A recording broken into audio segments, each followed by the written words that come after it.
Hello there, welcome to our channel Tutorial Guru. Again, hope you are doing fine. I am back with another tutorial video, and today I'll be showing you how to find your Snapchat username and other details you registered in Snapchat. And now without further ado, let's dive right into the video. But before that, don't forget to like, subscribe and hit that bell icon for more videos. Okay, let's open up our Snapchat app first. And after that, you will be landed on this interface, and you can see your Bitmoji icon or your profile picture icon on the top left corner of your phone.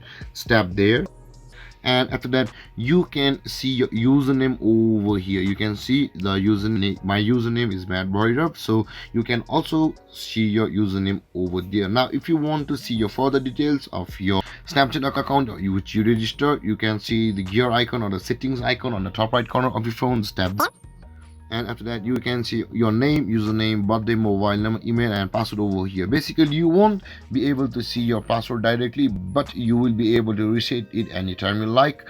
So there guys, viewing your details on Snapchat is this easy. And if you have any confusions or questions regarding the topic, don't hesitate to comment in the comment section below, and don't forget to like, subscribe and hit that bell icon for more videos. Thank you for watching guys. Peace.